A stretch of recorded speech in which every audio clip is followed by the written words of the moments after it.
Bueno, un agrado de estar nuevamente hoy día con ustedes desde acá para llegar a sus casas en lo que es el estudio de la palabra del Señor. Una vez más, un domingo más.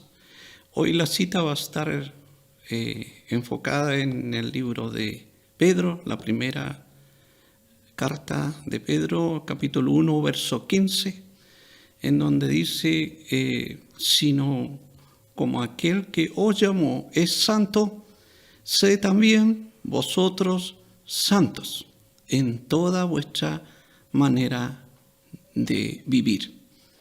Vamos a orar un poquito. Oh Dios, gracias damos por esta palabra, la cual queremos de alguna manera extraer lo que revela en ella, el misterio que está para ser entregado a nuestras vidas. Bendíganos Dios en ello. Queremos ser bendecidos en ello. Muchas gracias en el nombre de Jesucristo. Amén. Amén. Bueno, la verdad que este versículo es como muchos otros que se encuentran en la Biblia. Siempre cuando aparece esa palabra sino es porque anterior a ese hay un versículo que está hablando de algo opuesto. Y esta vez el versículo 15 está hablando de la santidad. En realidad dice, sino como aquel que os llamó es santo, sed también vosotros santos en toda vuestra manera de vivir. El versículo 14, el anterior, completa este pensamiento, esta idea de que Dios entrega a sus hijos. Y justamente el versículo 14 dice, como hijos obedientes, no os conforméis a los deseos que antes teníais, estando en vuestra ignorancia, sino como aquel que os llamó es santo, sed también vosotros santos en toda vuestra manera de vivir. Lo que aquí está en primera instancia enseñando, está mostrándonos el ejercicio para alcanzar la santidad. Como en otras citas bíblicas, generalmente siempre dice, dejad estas cosas y vestido de lo otro, haced morir lo terrenal, y siempre está hablando de dos cosas que hay que hacer. La santidad es lo que Dios espera de nosotros para poder tener una intimidad eterna con el hombre. Y ese ejercicio de santidad es lo que debemos practicar nosotros como cristianos. Bueno, pero ¿qué es ser santo? La palabra que lo define más claramente significa apartados para o separados para. O sea, que somos apartados, somos sacados de un lugar y somos trasladados a otro lugar para un propósito que Dios tiene. Y sabemos que el propósito de Dios es estar eternamente junto a nosotros. Él en realidad lo expresa en lo largo de la Biblia, que quiere tener una familia. Y para eso tuvo que sacarnos de un lugar y trasladarnos a otro lugar. Y nuestra vida debe tener ese ejercicio de dejar algunas cosas y estar en otras. Nuestra constante experiencia, propósito del cristiano es estar apartándose de algo para estar en otro estado. Así que hay tres etapas en la santidad. La primera etapa se llama la etapa posicional. La segunda etapa es la santidad progresiva, y la tercera etapa de santidad es la santidad eterna. Por lo tanto, hay tres etapas en que el hombre vive desde que es trasladado desde el reino de las tinieblas al reino de la luz. Está viviendo tres etapas en su vida en que va santificándose. Hablemos un poquito de la primera etapa, La primera etapa de santidad, la que llamamos posicional, es cuando somos trasladados desde el reino de las tinieblas a la luz. Y en esa etapa, como la palabra lo dice, posicional, es que antes estábamos en ese estado o en ese reino y ahora estamos en Cristo. Y si estamos en Cristo es porque fuimos justificados por Él, por Cristo. Es una obra que la hace directamente Dios, no es algo que nosotros hagamos. Él decide en su gracia sacarnos de una posición en la que estábamos condenados, éramos reos, dispuestos, o más bien dicho, nuestro destino era recibir el castigo, estar en el infierno, lejos, separados de Dios. Pero Dios nos toma y nos traslada al reino de Cristo, al reino de la luz. Es algo que Él hace, en eso nosotros no hacemos nada, por su pura gracia. Esa es la primera etapa, la gracia de Dios manifiesta. Es la etapa primera, pero del creyente. Comienza allí cuando uno se transforma en un creyente. Y ese apartado es para el bien, es justamente para hacer el bien. O sea, es importante mentalizarse eso, porque fuimos apartados con propósito, para hacer el bien, para hacer el bien. Esto sucedió cuando respondimos a su llamado. Dios te llamó, tú respondiste, te bautizaste, fuiste lavado y apartado para el bien. Esta es la primera etapa que se lleva a cabo en nuestra vida por la gracia del Señor, porque Él quiso hacerlo así con nosotros.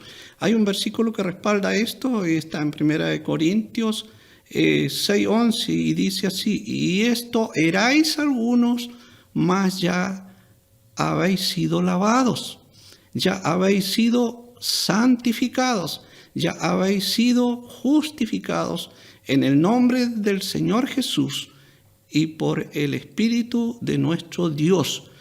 Si vemos aquí, es algo que sucedió ya en nosotros cuando creímos, y toda una obra directa de Dios. Es verdaderamente maravilloso.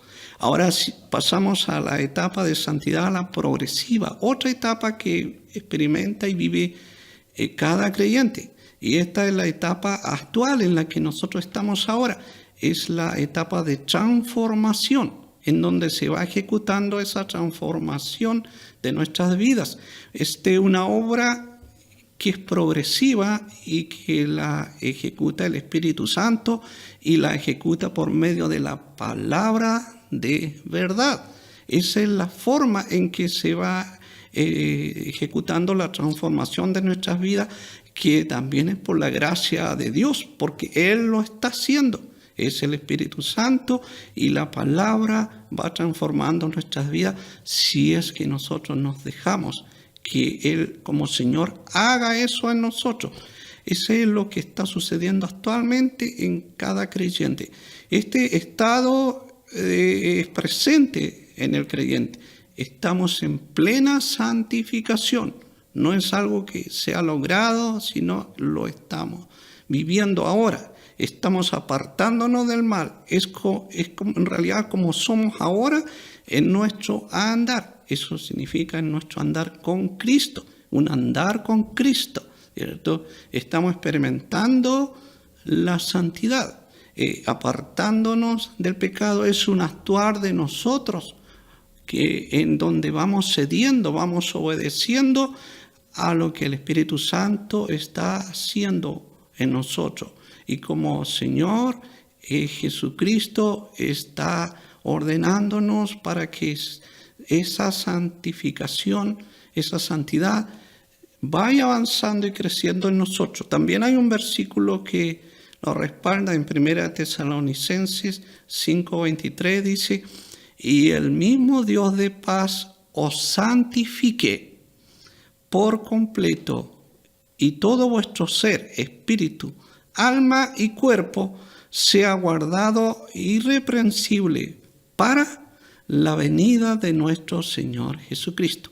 Entonces estamos viendo que dice, os santifique. Es algo que está sucediendo en el tiempo presente.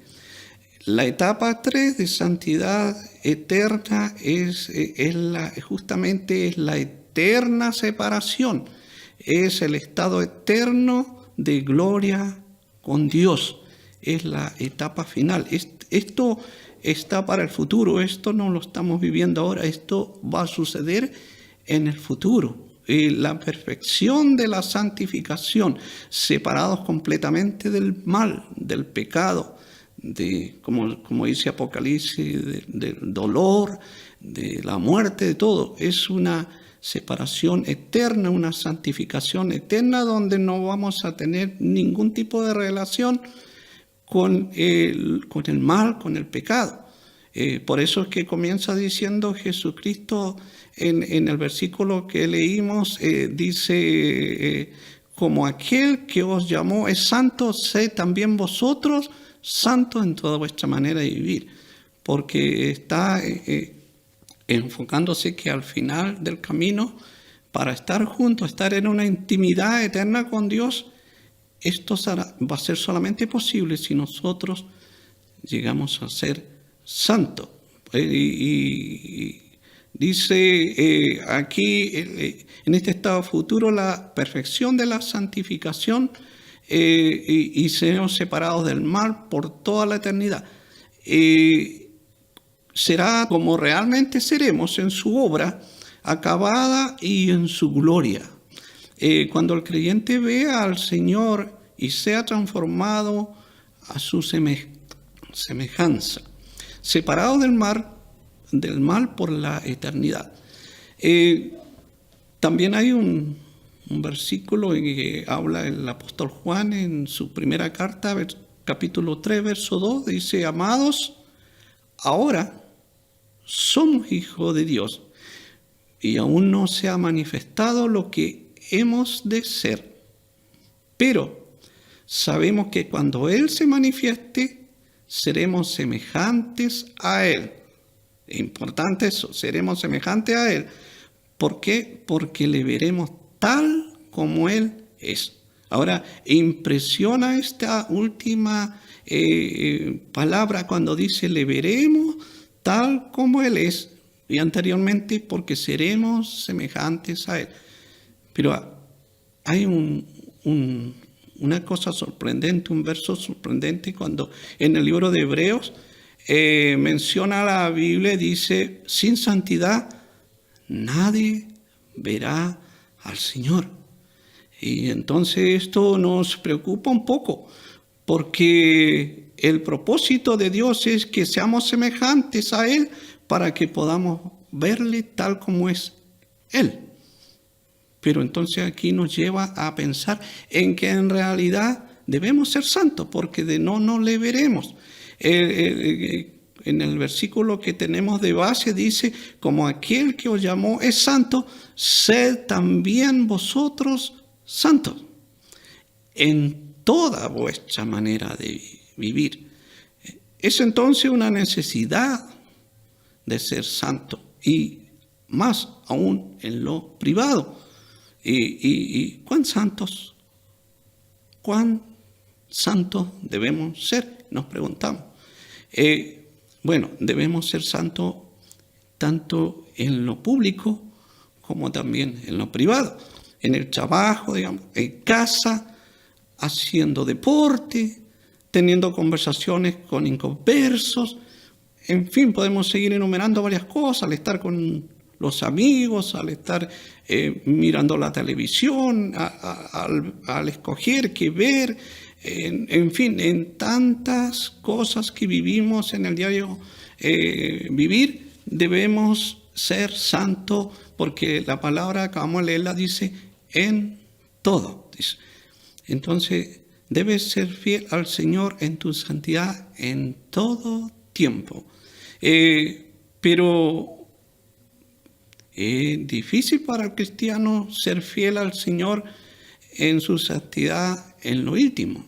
Es difícil. Estamos acostumbrados a que cuando nos están viendo mostrar esa santidad, pero en lo íntimo, en lo privado, cuando nadie te ve, cuando estás solo en casa, cuando estás lejos de la iglesia, cuando estás lejos de los hermanos, o digamos del pastor, de tu líder, de tu familia, tu esposa, incluso de tus hijos, es difícil poder seguir siendo fiel delante de Dios con esa santidad, con esa muestra de estar apartado de lo que es el mal, de lo que Dios aborrece, para lograr estar en una forma más íntima con Dios.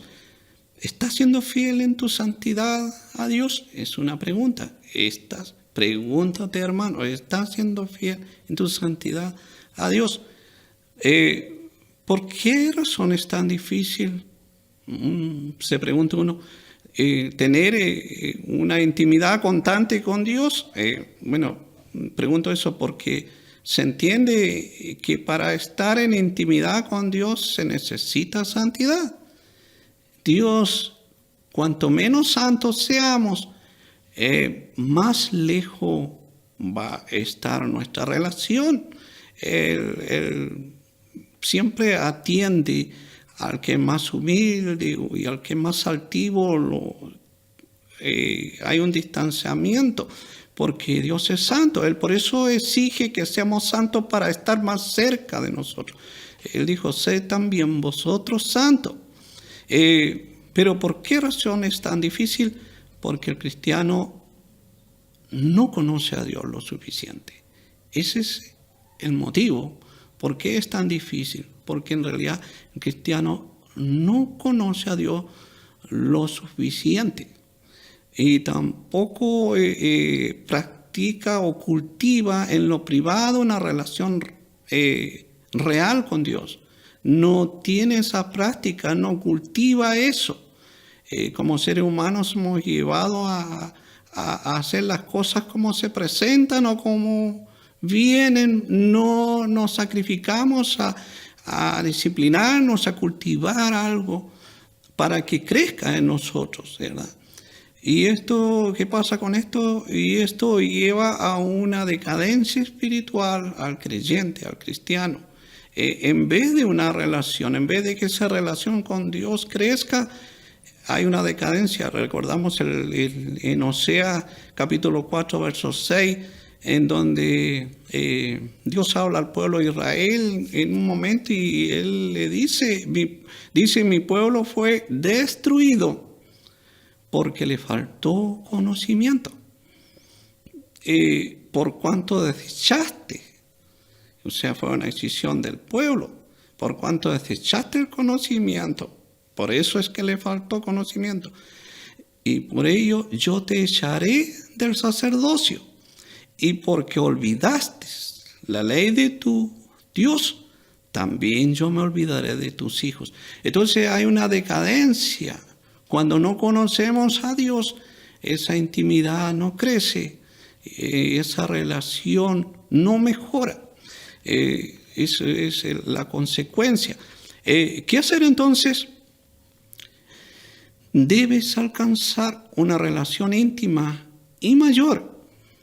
Y lo vamos a presentar como que esto es en 4 o en 3 pasos se puede lograr.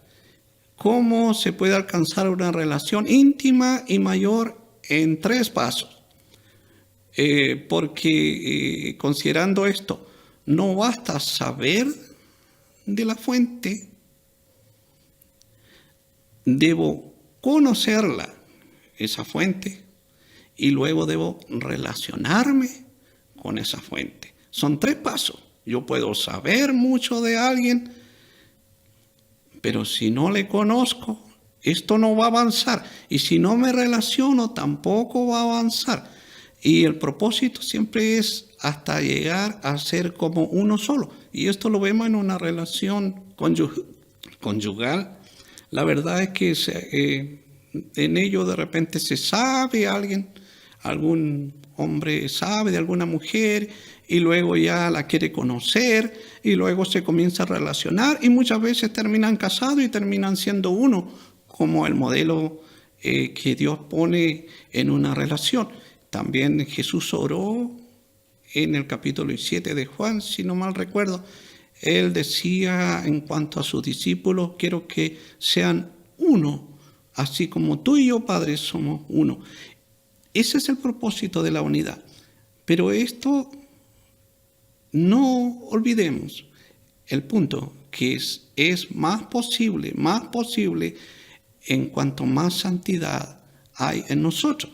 Así que podemos saber de Dios, y eso no es mucho, es algo, pero debemos conocer ahora a Dios, conocerlo, ¿verdad? Para que no pase lo que pasó con los israelitas, que no lo conocieron y fracasaron.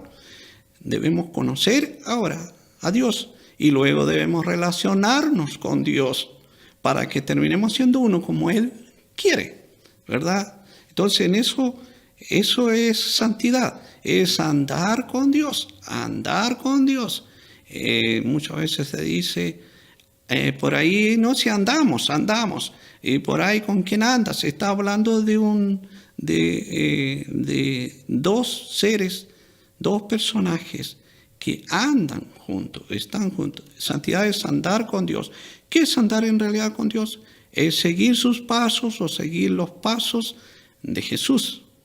Eso es andar, seguir sus pasos. El que anda muy cerca con el que anda o siguiendo sus pasos.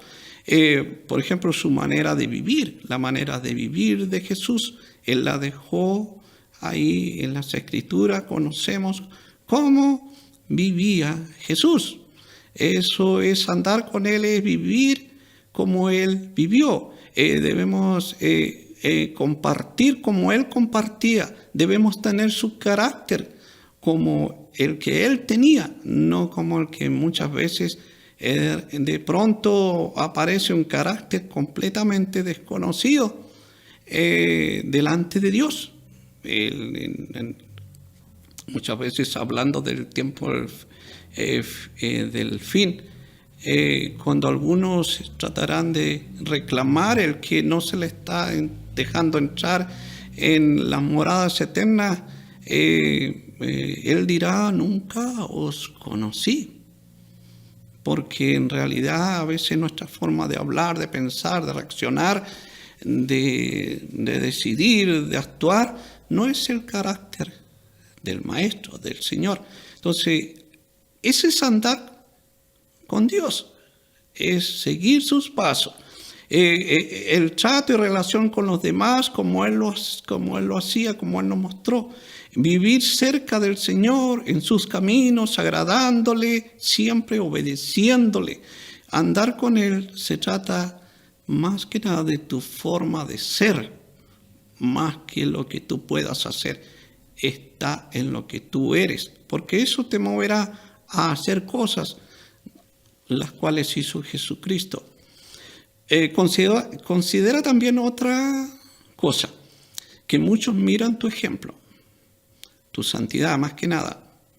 No debe haber diferencia entre lo que eres en la iglesia y en el resto de los lugares. El cristiano no debe vivir un doble estándar. No se puede ser amable, cariñoso el domingo por la mañana y ser grosero y áspero, o digamos mentiroso, rebelde el resto de la semana. Eso es un doble estándar. Eso no es ser estable en nuestra santidad. Es no estar perseverando en una nueva vida conforme a la imagen de Cristo. Y no olvidemos que nos están observando, nos están mirando. Y esa razón, por esa causa, es que muchos odian la iglesia o lo religioso. Por lo tanto, eso ya está llevándonos en un actuar que no es el de Dios, que no es el de Cristo. Él quiere que todos se salven. Él siempre muestra el sacrificio máximo para lograr y a un paciente para ser salvo. Pero si nosotros estamos mostrando un mal testimonio, estamos impidiendo, estamos actuando contrariamente a lo que es Dios, a lo que es Jesús. Por lo tanto, no estamos andando o caminando con Él. Él va por un lado y nosotros por otro. Entonces, es porque desde chico estas personas que odian la iglesia, desde chicos fueron testigos de la hipocresía de los padres cristianos. Ellos vieron eso, no permanecieron estables en vivir su santidad en privado como en público. Veían diferencia. Los niños observan y no pasan por alto nada, porque ellos se están formando y al que van a mirar son a aquellos modelos que ellos ven y en los que creen. Y eso es lo que están siguiendo, esa es su formación. Y ellos no se les puede engañar, porque ellos están abiertos, ellos captan todo eso. Se aseguran de comprobar que sus padres, los maestros y pastores realmente vivan lo que predican.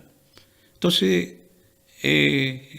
si muchos odian la iglesia o todo lo que se nombra de Dios, lo religioso, es porque han podido ver una santidad falsa, una santidad que no viene de Dios. Necesitamos ser santos, hermanos. Este tipo de comportamiento refleja una inestabilidad con tu posición en Cristo. O sea, si decimos que en un momento Dios nos trasladó desde un reino a otro, desde un estado a otro, una posición a otra, en realidad no está mostrando eso nuestra vida con nuestro testimonio. Un buen consejo: cuídate de nunca olvidar a Dios, porque en estos tiempos se está olvidando mucho a Dios. De allí yo me viene a la mente el por qué tenemos que celebrar la cena cada domingo, recordar el sacrificio de Jesús, porque Dios sabe que nosotros nos olvidamos, y el estar siempre recordando. Pedro también hablaba de eso. Yo, aunque sé que ustedes saben estas cosas, las vuelvo a mencionar porque es necesario que nuestra mente esté fresca, nuestro conocimiento. Entonces, debemos cuidarnos, sí, de nunca olvidar a Dios, porque si no nos cuidamos de eso, vamos a comenzarlo a olvidar, porque nuestra mente, nuestra atención va a estar enfocada a otra cosa que va a tomar ese lugar. En Deuteronomio 8:11, ahí se habló de una amonestación a los israelitas de no olvidar a Dios. Ahí dice, cuídate de no olvidarte de Jehová tu Dios, cuídate. ¿Para qué? Para cumplir sus mandamientos, su decreto y sus estatutos que yo te ordeno hoy. O sea que si nos olvidamos de Dios, va a costar cumplir sus mandamientos, va a costar estar cerca de Él, va a costar seguir caminando junto con Él. Para ello debes hacer 4 cosas para que esto no suceda. Es importante considerarlas porque quizás nos ayude. Como cristiano no debes olvidar, como un cristiano, no debes olvidar la obra del Señor en tu vida. No lo olvides, hermano, lo que Él hizo por ti. Yo personalmente siempre recuerdo de más de 20 años caminé por el mundo, pero ¿qué hubiese sido de mí si Él nunca me hubiese llamado? Si Él nunca me hubiese añadido la fe en mí para que yo crea en su palabra y le conozca. Lo que Dios hizo en cada uno de nosotros no se debe olvidar nunca. Debemos entonces como cristianos no olvidar esa obra del Señor en tu vida, esa obra que está haciendo el Señor ahora en tu vida. No debemos olvidarla. Porque no debemos tampoco, en segunda cosa, dejar de meditar en ello y también de agradecer al Señor por lo mucho que costó tu salvación. A veces decimos, cuando hablamos de la gracia en en un concepto errado, decimos no, si no costó nada, la salvación es gratis, fue dada y no es gratis. Y no es así, hermanos. A nosotros no nos costó nada porque Dios nos la dio, o sea, se nos dio a nosotros, pero a Jesucristo sí que le costó, si no hubiese sido por Él. Pero debemos agradecer eso en nuestras oraciones. Yo mismo muchas veces me encuentro orando al Señor y de repente se me olvida agradecer lo que Él hizo por mí. Que no se nos olvide, hermano. Y lo cuarto, para no olvidar a Dios, es que debes evitar volverte un religioso, al punto que ya no te afecte vivir en una doble vida. Porque eso se está viendo mucho hoy día, una doble vida. Y no hacemos nada para evitar el irnos acostumbrando a eso. No podemos andar en intimidad con Dios si tenemos una doble vida. Porque Él es santo. Él es así. Y debemos intentar. Todo esto porque el ser humano olvida con facilidad. Por eso debes cultivar el agradecer, recordando las bondades de tu Señor siempre. El Salmo 103:2, un salmo muy conocido y lo cantamos muchas veces, dice: bendice alma mía a Jehová. Qué maravilloso poder de pronto uno mismo como hablarse a sí mismo, hablar a su alma y decir: bendice alma mía a Jehová y no olvides ninguno de sus beneficios. Debes meditar siempre en la palabra del Señor para la renovación de tu mente. Solo este proceso constante hará que seas fiel en tu santidad al Señor en lo privado. Si no, en lo privado habrá deficiencia en ello. Sabiendo quién eres delante de Dios y quién es Dios. Eso es como el término o el concepto de alabanza. El poder reconocer quién es Dios y qué hizo o hace con nosotros. Por eso, haciendo todas estas cosas, nosotros podremos siempre estar meditando en quiénes somos nosotros delante de Dios y quién es Él. Tampoco debemos olvidar una cosa más, que a Dios no lo puedes engañar. Jesús constantemente recriminaba a los escribas y fariseos acerca de su vida íntima. Estos líderes religiosos hacían todo para ser vistos por otros, pero sus vidas privadas dejaban mucho que desear. Les importaba más la apariencia que una vida sincera que honrara al Señor y a quien ellos decían seguir y servir. Que nuestras vidas no se parezcan a eso. Y es más, a Él no lo podemos engañar. Nuestra vida siempre va a ser como una carta abierta delante de Él. Dios no puede ser burlado, dice Gálatas en 6:7, que Dios no puede ser burlado, porque Él conoce tu vida por completo y nada está oculto delante de Él.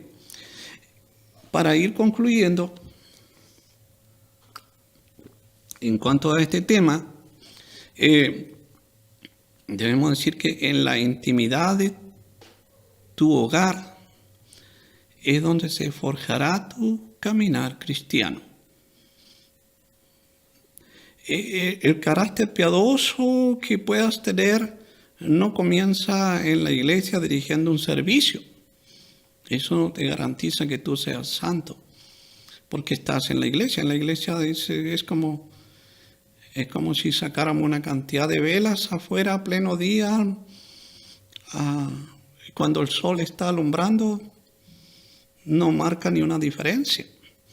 Pero en las tinieblas, en la oscuridad, tú enciendes una vela y marca la diferencia. Es el lugar en donde tú estás en lo íntimo, allí en lo privado, en donde estás lejos, es allí donde debes ser alguien semejante a lo que Dios te enseñó o quiere, sirviendo a otros o abrazando a algunos con una enorme sonrisa. Muchas veces eso es una excelente religión, pero no muestra tu santidad. La santidad tiene que ver con cuánto aborreces tu pecado. Tu pecado, ¿lo aborreces, hermano? Porque a veces aborrecemos el pecado de otro, pero ¿aborreces el tuyo? Porque Dios aborrece el pecado. Eso es santidad. ¿Y cuánto buscas ser transformado a la imagen de Cristo? ¿Estás buscando ser transformado o estás a lo que pase? Si en realidad está buscando la santidad, debe buscar ser transformado a la imagen de Cristo. No olvides que esa es la obra del Espíritu Santo que lo hace a través de la palabra de verdad. Otra cosa, el carácter piadoso comienza a forjarse en lo privado, donde nadie te ve. Justamente ahí, en tu intimidad con Dios, alcanzada por tu santidad. Sé honesto. Eso es importante. Sé honesto. Reconoce tu pecado y sométete a tu Señor. Y siente la miseria por tu pecado. ¿Lo has sentido, hermano? Siente la miseria por tu pecado. Y luego ven a Él con un corazón sincero, sin ocultar, sin tapar tu pecado. Y luego de venir a Él, busca agradarle en todo. Busca agradarle en todo. Ya sea que alguien te vea o no.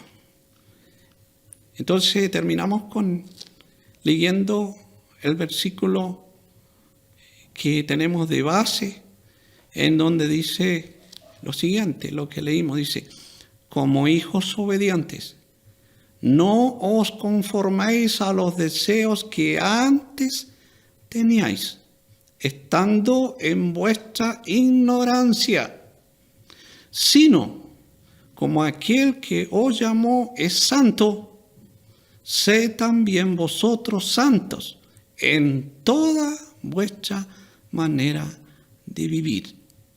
Y te aseguro, hermano, que tu santidad transitará por esas tres etapas. Una, la que hizo Dios contigo por su gracia, en donde Él te sacó de un lugar y te colocó en otro, en el reino de Jesús.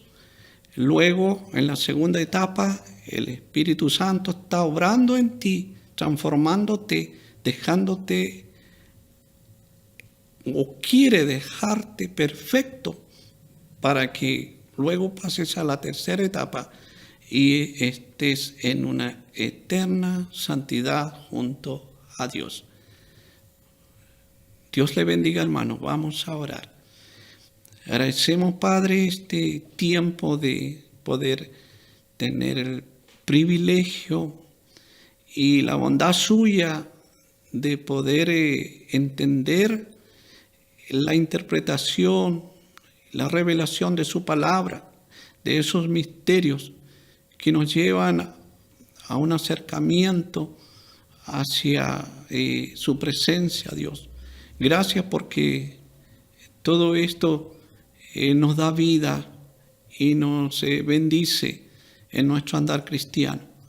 Que mis hermanos, en donde estén, en cualquier lugar, puedan recibir la bendición a través del Espíritu Santo y a través de su palabra. Oramos en el nombre de Jesucristo el Señor. Amén. Amén.